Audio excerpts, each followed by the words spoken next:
It's the one thing that we all have, the mind, right? But it's the one thing that we don't have a manual for.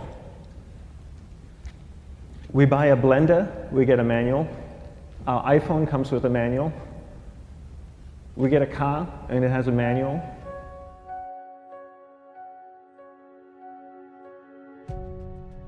Nobody teaches you how to use the mind. There's no manual for the mind. So this, I think, is one of the most essential things in making progress in our life, is really understanding how our mind works. It's the one thing that we have to live with 24 hours a day, 7 days a week. We have no choice. Imagine if most of you slept 8 hours a day, which most of you don't. You slept and you were awake 16 hours a day. In the 16 hours you practice your awareness just randomly moving from one thing to another, to another, to another, all day practice being distracted. What would you be good at after 6 months? You did the 16 hours a day, you just allow your awareness to jump from one thing to another, to another. I'll tweet right now, I'll switch to text messaging, then I'll go to email, oh, my phone's ringing, so I'll answer the phone, and then somebody's speaking to me, so I'll have 2 conversations at one time. And I'll just do this 16 hours a day, 7 days a week. So you get it being good at distracted. After 1 year, you're an expert at being distracted. After 1.5 years, they'll invite you to give keynote talks on being distracted. You're so good, you practice 16 hours a day. So the same works for the opposite. If you practice being concentrated 16 hours a day, what would you become good at? You become good at concentrating. And all it takes is practice. By just doing one thing at a time.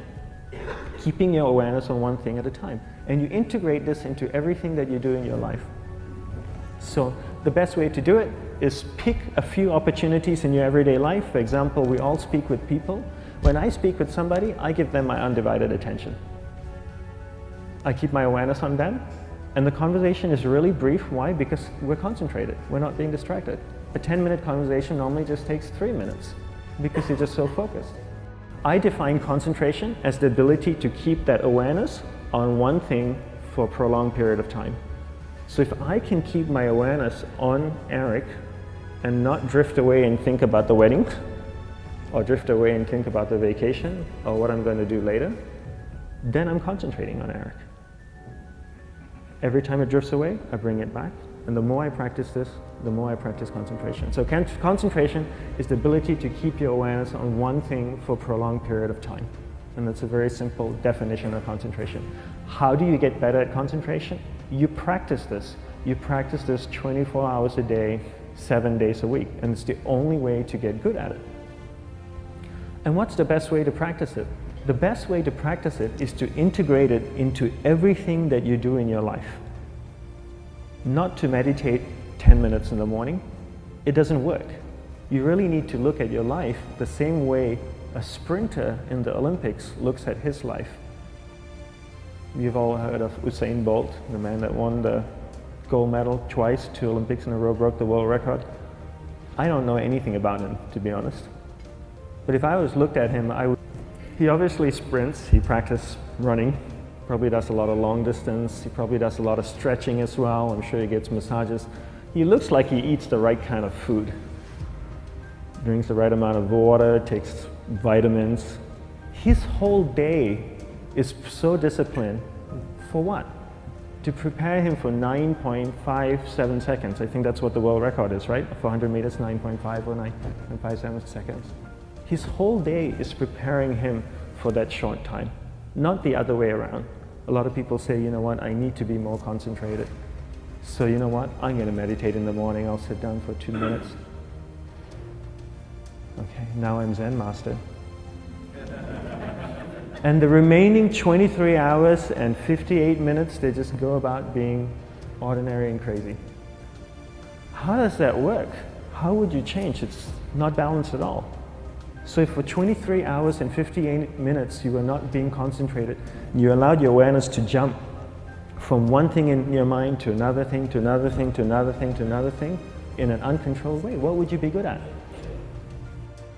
And out of a prolonged concentration comes the wonderful power of observation.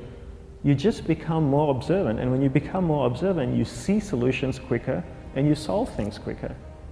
And it's a wonderful, powerful feeling when somebody is concentrated on you and not being distracted. So the best way is to integrate it into your everyday life. You're speaking with your spouse, give her or give him your undivided attention. So develop your awareness, integrate it into everything that you do in your life. And that's the best way you become good at. The next thing we need to develop is develop your will. Will is really important. Will is almost like a muscle in your mind, and you use that to pull and control your awareness and take it from one area of the mind to another. And the will needs to be developed, and same like concentration, if you don't cultivate the will, it doesn't grow. And this is something that really needs to be cultivated. How do you develop the will? There's 3 very simple ways to develop the will. 1 is you finish what you begin. 2 is you finish it well beyond your expectation, no matter how long it takes. 3 is you do a little bit more than you think you can do. All of those things require effort, and effort is will. It's so much easier to start a project than to finish a project, right? When you start a project, you're feeling creative, you're feeling inspired, you're full of energy. At the end of the project, you go, whose idea was this? So it requires tremendous amount of will to finish, and every time you complete something, you develop a little bit more will, and you have that muscle. And will is an amazing thing to develop, because once you develop will, that same will you can use in every aspect of your life to keep your awareness on one thing at a time, to finish projects, to see things through to the end, anything you want. The best way to develop will, bring it into your everyday life, into everything that you do. Give you an example, the way I integrate it into my everyday life, I try and finish what I begin. So for example, going to sleep. I sleep every night, so I put on my pajamas, I floss, I brush my teeth, I go to bed, I sleep, I wake up in the morning, I make the bed. Why? Because I'm finishing what I start.